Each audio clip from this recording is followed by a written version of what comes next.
Bapa yang baik, sebelum kami mendengar firman Tuhan, kami berdoa khusus untuk Oma Magdalena Tuhan, yang sementara ini Tuhan sedang dalam perjalanan ke rumah sakit. Ya Tuhanku, ya Allahku, biarlah hari ini Pak Daniel yang akan mendampingi dengan Ibu Ira yang akan segera Tuhan menjemput ke rumah sakit dalam keadaan kondisi yang tidak baik. Hari ini kami berdoa, segala apapun Tuhan yang hari ini boleh Tuhan berikan, kami tetap mengucap syukur bahwa Tuhan adalah Allah yang baik. Tetapi hari ini Tuhan, jikalau memang Tuhan masih memberikan kesempatan untuk meneruskan hidup daripada Oma, maka Tuhan akan menyembuhkan, memelihara, membuat Oma ini menjadi juga orang-orang yang tetap luar biasa di dalam Tuhan. Dan hari ini kami yakin dan percaya, segala macam tantangan, rintangan, sakit, penyakit apapun, hari ini kami ikat, kami patahkan, kami hancurkan dalam nama Yesus Kristus. Karena Oma sudah beli dengan harga yang lunas, harga yang mahal, oleh darah domba Allah, darahnya tercurah di atas kayu salib, darah Yesus Kristus. Dan dengan bilur-bilurnya Oma Magdalena yang percaya sudah dijamah, dipulihkan dan disembuhkan oleh kuasa darah Yesus Kristus. Itu juga dengan Pak Daniel Tuhan yang sementara tidak dapat bertugas di tempat ini, biarlah dia boleh mendampingi, dia boleh berdoa bersama-sama, sehingga Tuhan, mereka boleh Tuhan mendapatkan sukacita yang luar biasa di dalam Tuhan. Kembali Tuhan, kami juga akan menikmati kebenaran firman Tuhan pada pagi hari yang indah ini. Dan biarlah Kau tuntun hamba-Mu dengan kuasa Roh Kudus-Mu, sehingga apapun yang hamba-Mu sampaikan pada hari ini boleh keluar dan ucapan daripada kuasa Roh Kudus sendiri. Dan hari ini Tuhan, biarkan izinkan hamba-Mu Tuhan untuk mengajar seluruh umat-Mu yang ada di tempat ini. Dan kami yakin dan percaya, segala pergumulan, segala kelimpahan hidup, bahkan pergumulan hidup, mereka boleh menikmatinya di dalam nama Tuhan Yesus Kristus. Sehingga urapi hamba-Mu juga Tuhan yang pengurapan-Mu yang selalu baru, sehingga apapun yang keluar lewat mulut lidah bibir hamba-Mu bukan suatu perkataan-perkataan yang biasa, tapi perkataan-perkataan yang akan menyentuh hati semua jemaat. Sehingga ketika mereka pulang dari tempat ini, mereka bukan menjadi jemaat yang biasa-biasa, tapi mereka boleh menjadi murid Kristus yang selalu sampai di pikul salib. Dan kami yakin dan percaya Tuhan akan bekerja dengan dahsyat, heran dan ajaib kepada seluruh umat-Mu yang ada di tempat ini, di dalam nama Tuhan Yesus Kristus. Kami mau serahkan Tuhan seluruh ibadah ini dalam tangan Tuhan, dan izinkan hamba-Mu Tuhan dan urapan-Mu yang selalu baru, urapan kuasa Roh Kudus-Mu boleh mengalir Tuhan ke dalam diri hamba-Mu. Dan hari ini Tuhan, kami yakin dan percaya kami akan pulang penuh dengan kemenangan, kami akan pulang penuh dengan sukacita, kami akan pulang penuh dengan pemahaman-pemahaman tentang kebenaran-Mu. Terima kasih Bapa yang baik. Berfirmanlah, kami akan duduk diam mendengarkan firman-Mu seperti telinga seorang murid dan hati seorang hamba. Seluruh umat Tuhan yang percaya, kita katakan bersama-sama amin. Amin. Sekali lagi kita katakan bersama-sama amin. Amin. Shalom Bapak Ibu Saudara. Seharusnya hari ini badannya, tapi karena terpaksa untuk membawa Oma ke rumah sakit, jadi beliau harus mendampingi, dan di menit-menit terakhir saya yang menggantikan. Puji Tuhan, memang setiap hari saya selalu bersiap-siap dengan firman Tuhan, ya, karena memang setiap hari kita harus baca firman Tuhan. Dan hari ini kita akan lihat satu tema khotbah masih seperti yang biasa, yaitu mengalami Kristus. Dan kita akan mengambil satu judul tentang pergumulan dan kelimpahan. Judulnya itu, mari kita buka Mazmur pasal 23 ayat 1 sampai yang ke-6. Kalau Bapak Ibu Saudara sudah menjumpai, saya undang untuk bangkit berdiri. Sekalipun aku berjalan, ya, kita baca, saya baca berganti-gantian. Mazmur Daud, Tuhan adalah gembala, takkan kekurangan aku. Ayat yang kedua, Ia memberikan aku jalan yang berhijau, Ia memberikan aku air yang tenang. Amin. Ia menyegarkan jiwa, Ia menuntun aku di jalan yang benar oleh karena namanya. Ayat keempat, sekalipun aku berjalan dalam pengalaman, aku tidak takut bahaya, sebab Engkau besertaku, dan menyertaku itulah yang menghibur aku. Ayat yang kelima, 1, 2, 1 saya baca. Engkau menyediakan hidangan bagiku di hadapan lawanku, Engkau mengurapi kepalaku dengan minyak, pialaku penuh melimpah. Ayat yang ke-6 kita baca bersama-sama. 1, 2, 3. Kebajikan dan kemurahan Belakang akan mengikuti aku seumur hidupku, dan aku akan diam dalam rumah Tuhan sepanjang masa. Tuhan Yesus memberkati. Silakan duduk. Nah, Bapak Ibu Saudara yang terkasih, ini adalah satu judul di mana judulnya adalah Tuhan Gembalaku yang baik. Saya akan ambil ini dengan judul pergumulan dan kelimpahan. Sudah siap semua? Bapak Ibu Saudara yang terkasih,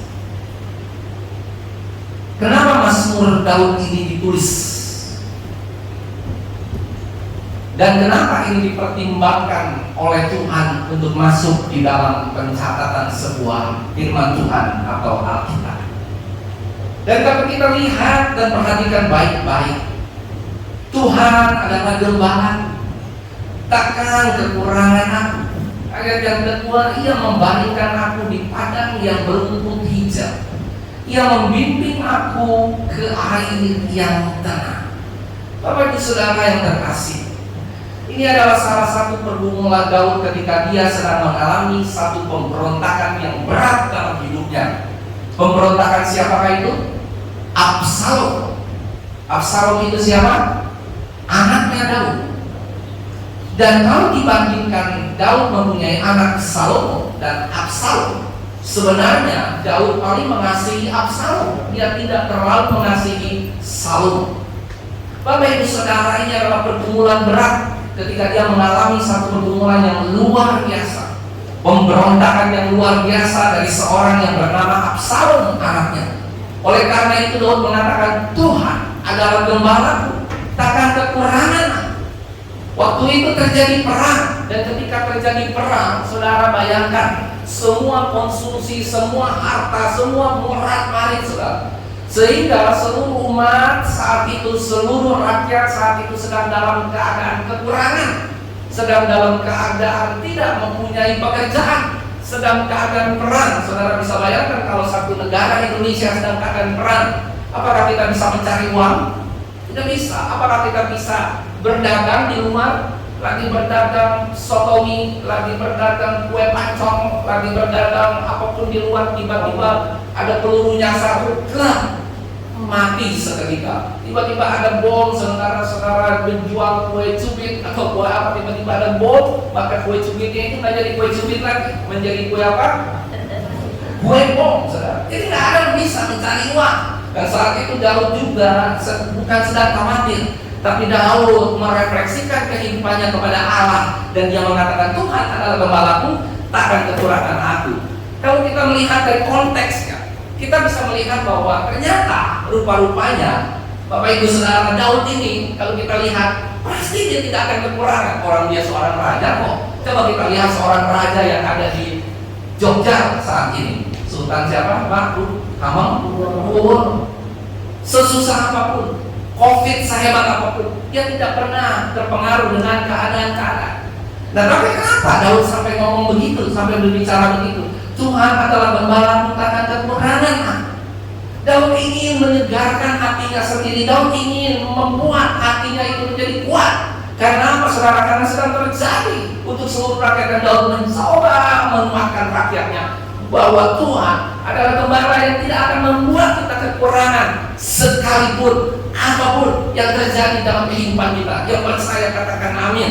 Dia tidak akan membuat kita kekurangan. Dia tetap akan memberikan kita bukan hanya kelimpahan, tapi kecukupan di dalam kehidupan kita. Itulah yang Daud inginkan terjadi dalam kehidupannya. Bapak Ibu Saudara yang terkasih, kalau kita perhatikan ada dua sisi. Sisi yang paling kiri adalah sisi pengajaran tentang hidup berkelimpahan. Salah satunya adalah gereja-gereja Pantekosta, gereja Betel, semua gereja aliran karismatik pasti bicara soal kelimpahan. Tapi di sisi sebelah kanannya, yang paling ujung kalau kita tarik adalah gereja Reform, yang mengatakan bahwa dia tidak pernah peduli dengan kelimpahan. Dia bilang bahwa kita harus berjuang, kita harus pikul salib, sangkal diri. Saudara, yang sebelah kiri yang mungkin ada benarnya, yang sebelah kanan juga tidak 100% benar. Dan saya tidak menganut kedua paham ini. Saya tidak pernah menganut terlalu ke kanan dan terlalu ke kiri. Karena di dalam kehidupan kita selalu ada dua sisi yang selalu saling bergandengan tangan. Yang percaya katakan amin. Dua sisi itu apa? Negatif dan positif. Dua sisi itu apa? Kekurangan dan kelimpahan. Dua sisi itu apa? Hidup dan mati. Dua sisi itu apa? Sedih dan senang, sedih dan gembira. Hal-hal dan kita harus punya satu ukuran hidup kita. Bahwa kita harus ada di tengah-tengah. Geser ke kanan sedikit boleh, geser ke kiri sedikit boleh. Tetapi saudara tidak boleh geser tentang anugerah, grace yang besar sekali, anugerah yang segala-galanya, anugerah yang bersifat murah, tetapi juga tidak bersifat sebagai reform yang selalu menganggap tidak peduli tentang anugerah, tidak peduli tentang kesembuhan, tidak peduli tentang yang lain-lain. Nah, kita berbicara tentang ada di tengah, dan kita tetap percaya bahwa akan ada mukjizat terjadi dalam hidup kita. Tapi kita juga tetap percaya bahwa kita harus takut dan gentar selama hidup kita, sampai dipikul salib dalam kehidupan kita. Itulah yang menjadi dasar daripada pengajaran Gereja Bethlehem Indonesia. Ambilkan ministry di tempat ini, dan kita tidak akan mengikuti sisi kanan dan sisi kiri. Ada haleluya. Nah, saudara, pasal ayat yang kedua, Ia membalikkan aku di padang yang berumput hijau, Ia membimbing aku ke air yang tenang. Dan ayat-ayat ini kita sering pakai untuk ayat penghiburan. Sebenarnya ayat ini bukan untuk ayat pemakaman, bukan untuk ayat penghiburan orang mati, tapi sering kali dipakai. Kenapa Bapak Ibu Saudara? Karena memang ayat-ayat ini menguatkan kita, menyegarkan kita. Dan Ia akan membalikkan aku di padang yang berumput hijau. Itulah Allah kita. Dia adalah gambaran yang luar biasa. Dia harus membalikkan kita, umatnya, ke dalam rumput yang hijau. Bapak Ibu Saudara, mungkin Bapak Ibu Saudara tahu apa yang namanya domba. Saya mau tanya sedikit perbedaan domba dengan anjing. Domba bulunya lebih banyak mana sama anjing? Lebih banyak domba. Kalau anjing kita punya kutu, itu selalu garuk kiri, garuk kanan untuk nyari kutu di dalam satu anjing. Satu anjing susah nggak? Domba lebih banyak lagi bulunya, dan kutu-kutu itu membuat domba tidak bisa tidur. Nah, dalam tradisi Israel, domba itu harus dijaga dengan sungguh-sungguh. Bahkan kalau ada kutu di dalam domba, itu tidur harus dicari sehingga dombanya tidak tidur dengan kegatelan. Domba itu harus tidur dengan tenang, karena itu dikatakan dengan jelas, Ia membaringkan aku di padang yang berumput hijau, Ia membimbing aku ke air yang tenang. Ada haleluya. Itulah Allah kita. Dia Allah yang terus menjaga kita, bahkan sampai kutu, sampai penyakit sekecil apapun. Bapak Ibu Saudara punya manu, punya sakit eksim, punya sakit kubis sedikit-sedikit. Kalau nggak ada, puji Tuhan, haleluya. Dia adalah Allah yang menjaga. Kalau saudara sakit paru, mungkin masih bisa tidur, amin. Tapi kalau saudara sakit eksim, sakit gatal, kadang-kadang kita bisa tidur terus sepanjang hari. Saya mau katakan hari ini, Dia adalah Allah yang selalu menjaga kita, membaringkan kita ke air, ke rumput yang hijau, dan menuntut kita ke air yang tenang. Ada hal yang satu rahasia yang barusan kepikir saya ketika saya diingatkan oleh Tuhan. Begini saudara, coba kita bisa bayangkan, kalau kita nggak pernah bisa tidur setiap hari 24 jam kita nggak tidur, apa yang terjadi dengan hidup kita? Kita akan sakit, mungkin kita akan mati, kita akan masuk rumah sakit. Karena ada orang yang nggak bisa tidur 1 bulan secara terus-menerus, akhirnya mati. Saudara, bayangkan begitu hebatnya Tuhan, punya satu schedule dalam kehidupan manusia. Dia bisa bangun pagi-pagi, dia bisa tidur malam, dia bisa bangun lagi. Itu adalah satu anugerah Tuhan yang besar dalam kehidupan kita yang tidak pernah kita pikirkan sebelumnya.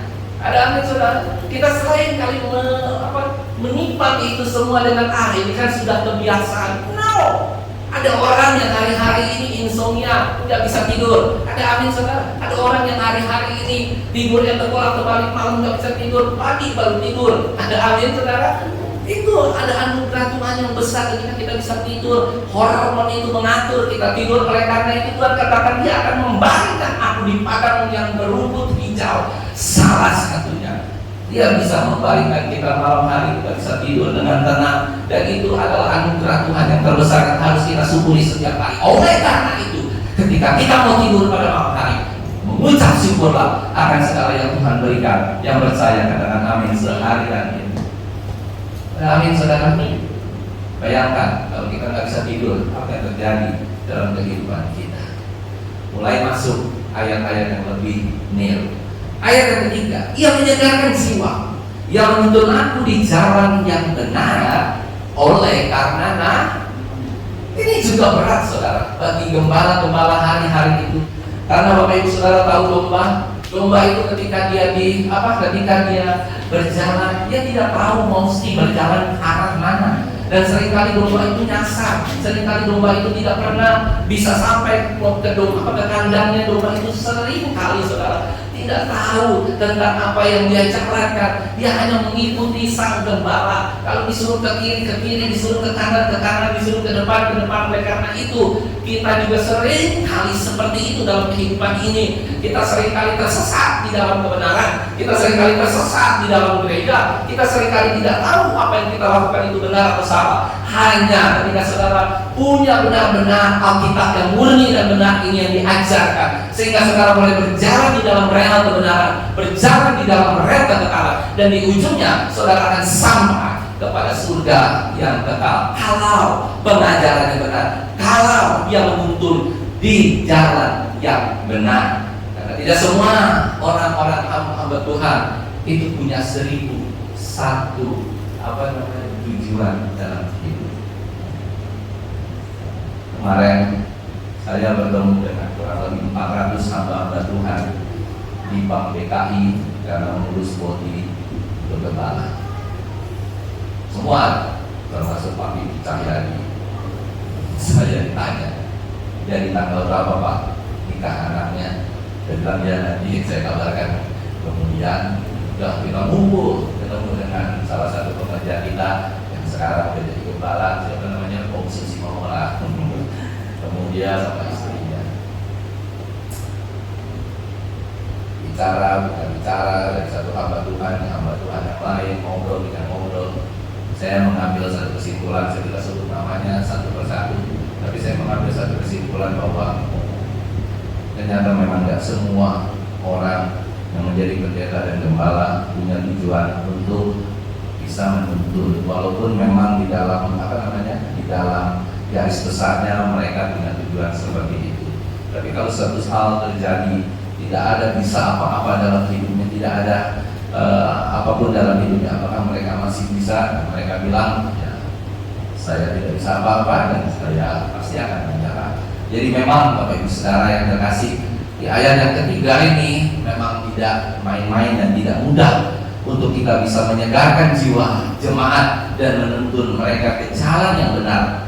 Oleh karena namanya begitu sulit, begitu berat di dalam pergumulan. Makanya tadi judulnya adalah pergumulan dan kelimpahan. Begitu berat untuk seorang hamba Tuhan untuk bisa menyegarkan jiwa jemaat, untuk dapat menghasilkan salah satunya pengajaran-pengajaran yang benar, khotbah-khotbah yang benar, khotbah-khotbah yang tidak monoton, khotbah-khotbah yang menuju kepada satu, yaitu sang tali pikul salib, menuju kepada kehidupan yang kekal. Tetapi banyak orang yang hanya mengambil muridnya dan mereka bilang, praise the Lord, kami sudah menjanjikan yang terbaik bagi jemaat, kami sudah menuntun yang terbaik bagi jemaat. Padahal itu jauh dari kebenaran. Yang ingin saya katakan di sini, Bapak Ibu Saudara, saya tidak pernah menyalahkan mereka, saya tidak pernah mengadili mereka, saya tidak pernah menghakimi mereka, tetapi saya jadi lebih mengerti dan lebih mengerti lagi. Ternyata sungguh berbahaya di dalam satu pelayanan, sekalipun itu seorang hamba Tuhan, karena belum tentu kita juga akan masuk dalam kerajaan surga karena kelakuan kita. Dan inilah yang menginspirasi Daud ke ayat yang keempat. Sekalipun aku berjalan dalam lembah kegelapan, aku tidak takut bahaya, sebab Engkau besertaku, gadamu dan tongkatmu, itulah yang menghibur aku. Bapak Ibu Saudara tahu, ketika Absalom memberontak kepada Daud, ada suatu situasi dan kondisi yang berat dalam kehidupan Daud dan seluruh pengawal, serta mungkin kalau hari ini adalah panglima TNI-nya, panglima perangnya, itu berat, saudara. Kenapa berat? Karena mereka melawan darah daging daripada siapa? Daud. Absalom memberontak, dan Daud itu luar biasa, saudara. Kenapa Daud luar biasa? Karena Daud itu begitu mengasihi Absalom. Ketika Absalom dikejar-kejar oleh panglima, kejar-kejar oleh begitu banyak pasukan, yang ditanya Daud kan harusnya Daud tanya begini, Absalom sudah mati belum? Kalau sudah mati, haleluya, puji Tuhan. Ya apa ya, saudara? Karena anak yang memberontak sama orang tua. Tapi Daud selalu punya hati dan kasih terhadap anak ini, saudara. Dia bilang, Absalom, Absalom. Nanti Bapak Ibu Saudara kita buka 2 Samuel pasal 13 ayat 37 sampai 39. Ada satu hal di sini yang kita perlu belajar tentang Tuhan di dalam kehidupan kita. Kenapa Bapak Ibu Saudara? Karena ketika Daud tahu bahwa Absalom itu akan memberontak dan dia adalah hatinya, dia ada di dalam Absalom, kita semakin mengerti bahwa rupa-rupanya begitulah kasih Allah terhadap seorang manusia yang percaya. Katakan amin. Sekalipun kita seringkali memberontak dalam kehidupan kita kepada Allah, seringkali setiap hari kita berdosa, memberontak, itu tidak benar di hadapan Tuhan, hidup jauh daripada kebenaran, tapi Allah tetap mengasihi kita. Yang percaya katakan amin. Ada haleluya? Ada amin? Begitu juga dengan anak-anak kita. Kadang-kadang anak-anak kita begitu nakal, begitu memberontak, begitu ini, begitu itu, begitu. Tapi tetap sebagai seorang orang tua, ayah kah, ibu kah, tidak ada nanti seorang ayah atau seorang ibu yang akan bilang begini, oh bukan, hari ini biarkan kamu memberontak segala macamnya kan, habis itu tidak ada lagi hubungan antara orang tua dengan anak, selesai sampai di sini. Tidak. Tapi kalau kebalikannya, banyak sekali terjadi. Saya dengar cerita kemarin waktu saya hari Jumat itu ya, ada sedikit konseling dan diskusi sama seorang yang cukup lumayan berada. Dia bilang begini, Pak, itu bagaimana ya kalau anak-anak sudah dibagi kengwe tahu nggak? Harta warisan. Mungkin hartanya waktu itu ada yang kurang lebih kagak gede banget sih ya, kalau untuk ukuran ngomong cuma 100 miliar. Dia bagi kepada kurang lebih 8 anak. Seorang anak dapat berapa? Ada yang punya matematik? Ada yang bisa matematik? 100 bagi 8 berapa? Kurang lebih 12 miliar ya satu anak. Dan ternyata setelah dibagi itu semua, ibunya meninggal. Gak lama kemudian papanya sendirian, sakit kencing manis pula. Dan tiba-tiba papanya ini harus dirawat. Ditanya dong sama anak yang pertama, mau nggak terima papa? Jawaban anak pertama apa? Halo, jawabannya apa? Sorry, saya nggak ada waktu.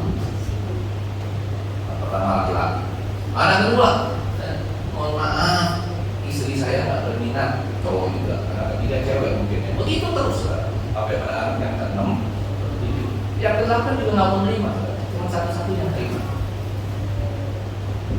Saya melihat dari satu situasi kondisi begini, dia tanya, Pak, apakah saya salah memberikan harta kepada anak-anak saya, terus anak-anak saya tidak mengasihi saya? Saya bilang, ya itulah yang terjadi dalam kehidupan orang-orang yang hidup di dalam dunia ini. Kita nggak bisa apa-apa karena mereka itu adalah hak mereka pribadi. Tapi satu hal, kalau kita canangkan dari dia kecil sampai besar, kita berharap walaupun tidak ada kewajiban seorang anak untuk dapat merawat orang tuanya, ya, waktu kecil anaknya dirawat, dikasih makan. Ada haleluya? Ada amin? Giliran bapaknya stroke, nggak bisa apa-apa, minta makan, piringnya dilempar, makan.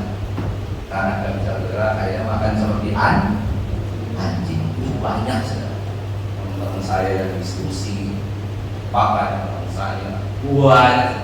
Bukan hanya orang Chinese, bukan hanya orang Manado, orang Batak, orang apa, semua ada.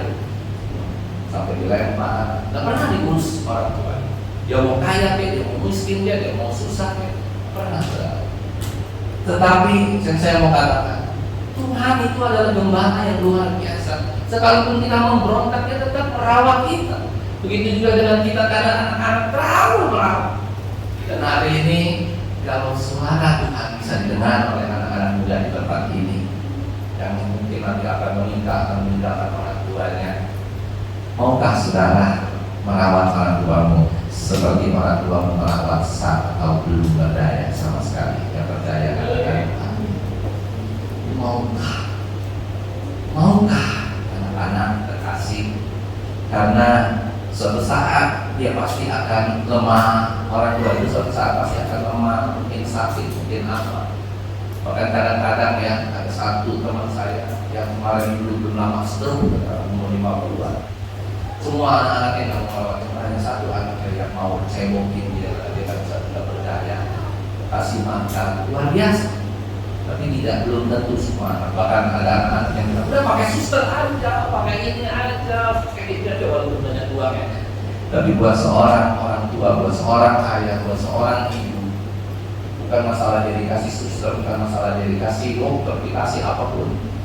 Tapi kalau engkau yang merawat, memperhatikan mereka, hatinya akan selalu sukacita di dalam Tuhan. Yang percaya katakan amin. Rawatlah orang tuamu sampai akhir hidup. Jangan kau tinggal-tinggalkan. Sorry, sakit-sakit aja. Saya mau tetap mau berjuang karena saya masih muda. Kita rindu tidak bisa. Karena apa? Engkau sudah memberikan yang terbaik, bukan berarti dibalas jasa, balas no. Saudara mau melakukan ini, boleh tidak melakukan ini, tetapi Tuhan sudah memproklamirkan orang yang sayang dan cinta kepada orang tuanya, maka sepanjang hidupnya akan diberkati, seumur hidupnya akan diberkati oleh Tuhan. Dan amin saudara. Sekalipun dia jatuh, sekalipun dia berjalan dalam lembah kekelaman, dia pasti ada saja jalan keluar yang terbaik. Yang percaya katakan amin. Pasti ada. Saya mengalami bukan hanya sekali dua kali, ratusan kali saya menghadapi kesulitan, baik di gereja, baik di rumah tangga, baik di perusahaan, baik di mana-mana, selalu ada saja. Pada detik-detik terakhir, pada menit-menit terakhir, selalu ada saja orang yang bisa membuka jalan sehingga saya bisa lagi muncul lagi, terlepas lagi, sekalipun gelap semuanya. Ada amin saudara? Yuk kita belajar nih ayat dan firman. Saudara tahu itu lembah kekelaman apa? Lembah kekelaman dalam bahasa artinya adalah lembah bayang-bayang maut. Katakan kiri kanan, lembah apa? Bayang-bayang maut. Kenapa saya katakan? Kenapa Alkitab katakan lembah bayang-bayang maut? Begini saudara. Jadi waktu itu mungkin ada gembala yang mengiring domba dia jalan, membaringkan dia di rumput yang hijau, ada air yang bagus, air yang bersih. Tiba-tiba saatnya dia harus menuruni lembah yang gelap. Lembah yang gelap artinya apa saudara? Gelap sama sekali. Tidak tahu ada apa di dalamnya, tidak tahu apakah di dalam itu ada binatang buas, apakah di dalam itu ada singa, apakah di dalam itu ada ular, apakah di dalam itu ada binatang-binatang buas, belum lagi di dalam itu apakah ada jurang, ada lubang, ada segala sesuatu, mungkin ada batu-batu yang tajam. Dan ketika domba itu turun ke dalamnya, apa yang harus dipikirkan oleh seorang gembala? Apa yang harus dipikirkan oleh Tuhan kepada kita semua ketika kita sedang menghadapi satu persoalan yang rumit sekali, satu persoalan yang seakan-akan gelap, seakan-akan tidak ada jalan keluar. Walau kita dapat melihat apa saudara? Semua rencanamu Tuhan, namun hatiku tetap memandang padamu, kau tuntun langkahku. Jadi intinya gini saudara, ketika saudara masuk ke dalam lembah kekelaman, ketika domba itu masuk ke dalam lembah kekelaman, ada satu hal yang kita wajib tahu, dan hari ini kita harus yakini tahu bahwa ada Allah yang terus mendampingi kita sekalipun kita berjalan dalam lembah kekelaman. Yang percaya katakan amin. Dia tidak pernah melepaskan kita sedikit pun. Dalam satu detik pun Dia tidak pernah melepaskan kita. Kenapa saudara? Karena memang Dia Allah. Allah yang selalu mendampingi kita. Dan apa saudara? Allah bilang, aku tidak takut. Ada katakan apa? Aku tidak takut bahaya. Karena apa? Sebab Engkau besertaku, gadamu dan tongkatmu itulah yang menghibur aku. Jadi kalau Bapak Ibu Saudara sedang menghadapi masalah seberat apapun hari-hari ini, saya ingin katakan dalam teologi yang jelas sekali, saya ingin katakan satu hal, bahwa Tuhan tetap mendampingi kita. Dia tidak pernah meninggalkan kita. Dia tetap selalu ada dalam kehidupan kita. Sekalipun mungkin kita kecewa terhadap Allah. Kenapa begini Tuhan? Kenapa begini? Ada amin saudara? Satu hal yang mungkin bisa jadi sharing di tempat ini pada hari yang indah ini. Ada seorang saudara, ya boleh dibilang konglomerat, boleh dibilang tak konglomerat, saya nggak tahu lah ya apa. Tapi naik mobilnya Rolls Royce atau Bentley lah ya. Suatu saat orang ini cerita seperti ini, dan saya mengiring orang ini sampai akhirnya dia menggunakan jemaat kita. Tapi ada partner bisnis, punya teman lagi. Saya layani dia, dan sama sekali saya tidak pernah kepikiran dia akan memberikan uang, dia akan memberikan kontribusi di gereja kita. Tidak pernah. Saya tidak pernah share mengenai keadaan gereja kita yang membutuhkan uang, membutuhkan dana. Tidak pernah. Sama sekali tidak pernah hal-hal itu. Saya hanya sharing, walaupun orangnya kaya sekali, saya kasih firman seperti yang juga saya lakukan sama ayahnya Deborah yang kita sudah melakukan perjamuan yang tulus kemarin begitu juga dengan orang. Satu ketika sebelum 2 minggu dia meninggal, dia bilang begini sama saya, Pak, saya tidak meragukan Allah sama sekali. Saya tidak pernah meragukan Allah dalam kehidupan saya karena dia memang sudah terima Tuhan walaupun belum terlalu lama. Saya tahu Pak, Tuhan itu baik Pak. Iya betul, Tuhan itu baik. Terus kenapa Pak? Cuma ada satu pertanyaan yang mengganjal. Dia tahu dia mungkin udah mau meninggal, gitu, dia mungkin tubuhnya makin lama makin lemah. Dia tanya sama saya, Pak, ada satu pertanyaan yang saya perlu tanya ke Bapak sebagai seorang hamba Tuhan dan Bapak harus bisa jawab.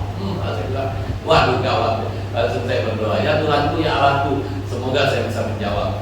Saya berdoa sebentar, kenapa Pak? Dia bilang gini, umur saya 70 berapa ya? 76 atau 75.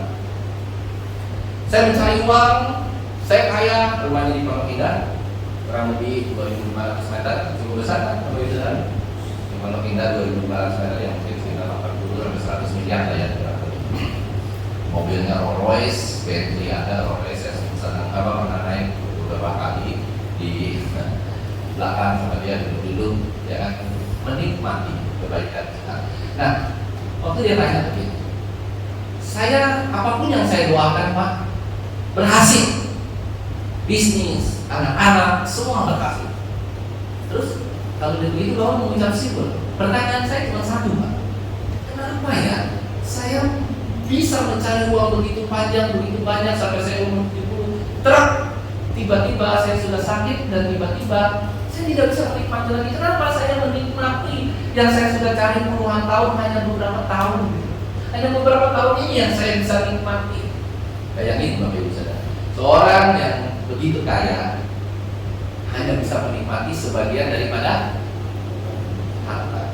Makanya Bapak Ibu Saudara kalau sudah cari jangan pelit-pelit, nikmati. Kalau saya katakan mau pergi ke Danau Toba mau pergi ke Dondano mau pergi ke mana ya pergi aja ya kan. Nah, sampai nggak bisa nikmati. Nah, orang ini bertanya begini. Saya jawab dengan satu hal, saya bilang begini, Pak, saya mau tanya sama Bapak, Tuhan itu baik kan? Baik. Tapi seringkali Tuhan yang baik itu kita memakai kebaikannya itu dan kebaikan Tuhan itu sebagai berhala dalam hidup kita. Ngeri nggak saudara? Saya berpikir begitu, tiba-tiba, benar juga ya. Tuhan itu bisa pakai kebaikan Dia. Kita baik nih, Tuhan baik nih. Jadi kan ada pujian mengatakan Tuhan baik kan? Dalam konteks yang berbeda. Tuhan baik, baik ya. Dia berikan semua, ya semua. Tapi kadang-kadang manusia seperti kita memakai kebaikan Tuhan sebagai berhala dalam kehidupan kita. Kenapa saya katakan sebagai berhala? Karena keberhalaan inilah yang akhirnya menggantikan Tuhan dalam kehidupan kita, dan kita fokus terhadap berhala ini. Salah satunya apa, Bu Pak? Uang. Kita hanya fokus mencari uang, mencari rumah, mencari tanah, mencari ini, mencari itu, terus kita fokus itu. Itulah yang akan menjadi keberhalaan kita. Dan yang paling mengerikan, saya bilang sama orang itu, dan yang paling mengerikan, yang terakhir kali yang paling mengerikan adalah kita sudah menggantikan posisi Tuhan. Yang tadinya Tuhanlah segala-galanya, kita menggantikan shifting, hartalah segala-galanya. Ada amin, saudara? Orang kaya setiap hari yang dipikirkan apa? Besok mau makan apa? Besok mau beli apa? Orang miskin sama nggak? Sama. Besok mau makan apa? Belum tentu bisa makan. Besok mau beli apa? Belum tentu bisa beli. Tapi yang miskin dalam keberadaan, yang kaya bisa berbagai opsi. Saudara bisa bayangkan, waktu kita sudah menjadi orang yang kaya sekali, ini akhirnya menjadi sejajar. Allah kita bukan Allah yang hebat lagi menurut pendapat kita. Waktu kita susah, waktu kita sedang berbunga, waktu kita nggak punya apa-apa, kita anggap, waduh Allah hebat, Allah kaya, Allah luar biasa, Allah dahsyat. Ya pria, besar. Tapi ketika kita sudah kaya raya, mobil mungkin sudah ada 30, 20, bisa menikmati semua mobil, rumah banyak, uang banyak, segala-gala. Saya bertanya, apakah kita masih tetap bergantung kepada Allah? No, karena yang akan menjadi Allah dalam kehidupan kita adalah uang. Dan uang inilah yang akan menggait kita. Sehingga, saya bilang sama orang kaya ini, sehingga Bapak itu bukan memperbudak uang, tapi uanglah yang memperbudak Bapak. Langsung dia nangis tersungkur, dia bilang, saya seumur-umur gak pernah dengar pendeta berkhotbah seperti ini yang membuat saya bertobat. Hari ini juga saya bertobat. Waduh, ya tapi saya udah terlambat ya. Sudah tinggal beberapa saat. Nah, Bapak Ibu Saudara yang terkasih, kalau Bapak Ibu Saudara masih diberikan kesempatan, punya uang, punya harta, jangan sampai di ujung kehidupannya. Saudara kan seringkali hari-hari ini takut, kumpulin semua harta, kumpulin semua yang harus bisa ada begitu banyak. Mengerikan, saudara. Karena suatu saat saudara akan bilang bahwa harta inilah dan bukan Tuhan. Tuhan, nanti ada ini dulu. Nah, kali ini udah habis, baru balik lagi kan?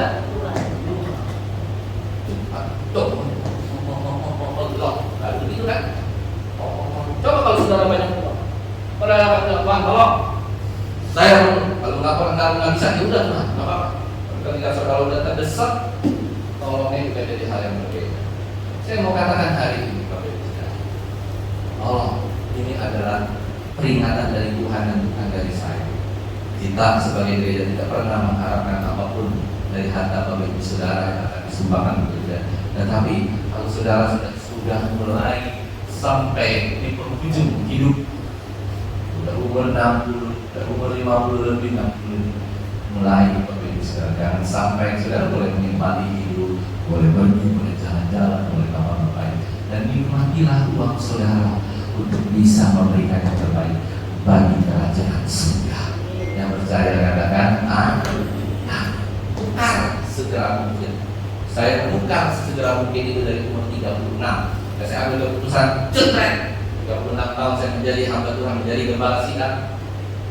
Saya sudah hampir 20 tahun dan berusaha untuk menukar apapun yang saya miliki untuk kerajaan surga. Karena saya tahu waktunya juga nggak akan pernah lama lagi. Mungkin 65, mungkin 70 tahun, saya akan gone, saya akan hilang dari dunia ini. Tetapi Bapak Ibu Saudara, ketika kita mencoba untuk memberikan yang terbaik bagi Tuhan, jangan jadikan apa yang baik bagi dari Tuhan itu semuanya baik. Dan saya nggak bilang bahwa kita mencari uang yang jahat, korupsi segala macam, enggak. Saudara diberkati, buka warung diberkati, buka usaha diberkati, buka hotel diberkati, buka ini diberkati. Tapi yang saya mau katakan, semua kebaikan Tuhan itu jangan akhirnya menjadi berhala. Karena kebaikan Tuhan itu bisa menjadi berhala. Dan si iblis, minggu lalu saya bilang siapa si iblis? Serafim. Si iblis, si serafim ini, ya kan, itu akan membuat kita terkecoh dan akhirnya Pandangan kita terhadap Allah tidak penuh lagi, pandangan kita terhadap Allah bukan Allah yang hebat lagi, dan itulah orang-orang ateis hari-hari ini. Amin, saudara. Segala kebaikan Tuhan itu baik, ya. Tapi jangan sampai kebaikan Tuhan itu terus kebaikan. Akhirnya kebaikan itulah yang menjadi berhala. Sedangkan Tuhannya sudah tidak tahu ada kemana, sudah tidak perlu lagi Tuhan. Ada yang buat kita yang penting kebaikan Tuhan. Buat kita yang penting adalah Tuhan, adalah kebaikan. Hasilnya bukan Tuhannya. Jika itulah kejatuhan yang paling parah dalam kehidupan kita. Ayat kelima dan keenam, saudara. Engkau menyediakan hidangan bagiku di hadapan lawanku. Engkau mengurapi kepalaku dengan minyak, pialaku penuh melimpah. Ini setelah Daud bilang, setelah kita jatuh ke dalam lembah maut, kita muncul lagi, dan itu yang terjadi. Dan Daud, mengapa Daud mengatakan ini? Karena dia begitu sedih ketika Absalom itu mati di tengah peperangan. Seharusnya yang menjadi raja itu bukan Saul, tapi Absalom. Coba kita lihat dua berapa tadi? 2 Samuel pasal 13 ayat 37 sampai 39. Saya semua membaca dan masih ingat, masih terngiang-ngiang saya kalau baca di Tuhan kebetulan, jadi saya hafal. 2 Samuel.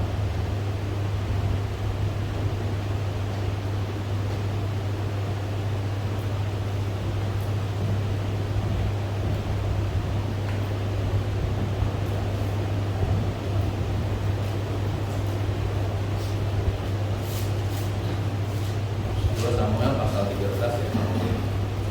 Ayat 37 saya baca, nanti Bapak Ibu Saudara baca ayat yang berikut. 2 Samuel pasal 13 ayat 37. Absalom telah melarikan diri dan telah pergi kepada Talmai bin Amihud, raja negeri Gesur, dan Daud berduka cita. Ini baru kabur aja Daud udah berduka cita. Berduka cita berhari-hari lamanya karena anaknya baru kabur aja dia udah berduka cita. Ayat 38 kami bisa baca. 1, 2, 3. Absalom telah melarikan diri ke dalam negeri Lalu raja tidak lagi marah terhadap Absalom, sebab kesedihan hatinya karena kematian Amnon telah surut. Ini sebelum Absalom mati saja. Daud itu begitu sayang terhadap Absalom, dia baru melarikan diri saja. Dia sudah bilang Absalom. Oleh karena itu ketika pada ayat Mazmur tadi, kalau kita buka lagi tadi Mazmur pasal yang ke-23, itu sangat jelas Bapak Ibu Saudara, dia mengatakan bahwa sekali engkau menyediakan hidangan bagiku di hadapan lawanku. Jadi anaknya sendiri yang menjadi lawannya, dia sudah menyediakan hidangan, dia sudah memenangi. Engkau mengurapi kepalaku dengan minyak dan pialaku penuh melimpah. Hari itu Daud menang. Tapi di dalam kemenangan dia ada kesedihan, di dalam kelimpahan dia ada pergumulan yang berat bagi Daud. Itu yang memang harus kita sadari dalam kehidupan kita hari lepas hari. Kadang-kadang kita menang pergumulan, tetapi ketika kita menang pergumulan, kita harus merelakan seseorang yang kita kasihi pulang ke rumah Bapa di surga. Ya apa ya? Kadang-kadang kita menang dalam pergumulan, kadang-kadang kita hebat, kita menang di dalam segala-galanya, tetapi ada hal yang harus kita balas, yang harus kita dapatkan sebagai balasan daripada kemenangan kita. Ayat yang terakhir, kebajikan dan kemurahan belaka akan mengikuti aku seumur hidupku, dan aku akan diam dalam rumah Tuhan sepanjang masa. Daud sebenarnya dalam keadaan konteks ini, dalam keadaan sedang berduka cita karena Absalom meninggal. Terakhir perang Absalom mati dan Daud begitu sedih, tetapi Daud menghibur dirinya. Dia bilang kebajikan dan kemurahan belaka akan mengikuti aku seumur hidupku, dan aku akan diam dalam rumah Tuhan sepanjang masa. Kalau Bapak Ibu Saudara bergumul dalam apapun dalam kehidupan kita, dan tiba-tiba kita menang, kita lolos, saudara seharusnya diam dalam rumah Tuhan sepanjang masa. Karena apa saudara? Ada kebajikan, ada kemurahan Tuhan akan terus mengikuti Bapak Ibu Saudara sampai kapanpun saudara masih hidup dalam dunia ini, sekalipun saudara sudah pulang ke rumah Bapa di surga. Ada amin, saudara? Yang saya mau katakan sebagai pesan yang terakhir dari khotbah ini adalah pergumulan dan kelimpahan hidup itu memang menjadi bagian dari kehidupan manusia. Kebajikan dan kemurahan belaka akan mengikuti aku seumur hidup. Waktu saudara lolos, waktu saudara sudah survive di dalam pergumulan saudara, jangan pernah lupakan Tuhan. Dan saudara harus tertanam di dalam rumah Tuhan sepanjang masa. Yang percaya katakan amin. Tertanamlah dalam gereja lokal, tertanamlah saudara di dalam melayani Tuhan, tertanamlah saudara dimanapun saudara berada. Dan kalau bisa, Tuhan bilang di sini, Daud bilang dalam firman Tuhan, aku akan diam dalam rumah Tuhan sepanjang masa. Setiap hari saudara punya mesbah doa di rumah, mesbah doa pagi, doa malam, mesbah mungkin saudara sedang jalan, naik mobil atau naik apapun itu ya. Dan saudara jangan pikir saudara naik motor tidak bisa mendengarkan lagu-lagu pujian, tidak bisa mendengarkan. Saya sering naik motor, saya pasang headset, bisa dengerin juga kok, bisa dengerin juga kok pujian dan penyembahan. Kita diam dalam rumah Tuhan sepanjang masa. Inilah pergumulan Daud. Inilah dia sebagai gembala yang baik Tuhan. Dan kita harus sadar sesadar-sadarnya dalam pergumulan kehidupan kita yang berat ini selalu ada kelimpahan, tetapi kebalikannya di dalam kelimpahan pasti ada juga pergumulan hidup yang sedang menanti dalam kehidupan kita. Lalu Bapak Ibu Saudara hari ini sedang mengalami pergumulan hidup yang begitu berat dalam kehidupan saudara. Mari kita bersama-sama hari ini seperti Daud yang mengatakan, sekalipun aku berjalan dalam lembah kegelapan. Amin. Tuhan memberkati. Mari kita akan satu pujian. Sebelum itu kita tunduk kepala, kita berdoa. Bapa yang baik, Bapa kami yang ada di dalam surga, kami semakin mengerti tentang Mazmur Daud ini, pasal yang ke-23, ketika dia sedang berperang, ketika dia sedang berduka cita terhadap anaknya sendiri yang menjadi lawannya sendiri. Hari ini kami melihat ada satu pencerahan kebenaran firman Tuhan yang kembali membuat kami masuk ke dalam rel kebenaran, membuat kami masuk dalam rel kekekalan, dan agar kami tetap fokus pandangan kami kepada Tuhan. Sekalipun kami berjalan dalam lembah yang kelam, lembah bayang-bayang maut, tetapi kami tidak akan pernah takut karena Allah beserta dengan kami. Terima kasih Bapa yang baik yang selalu melindungi kami, memberkati kami, membimbing kami dalam setiap tantangan, rintangan, dan pergumulan hidup yang berat ini. Haleluya, amin.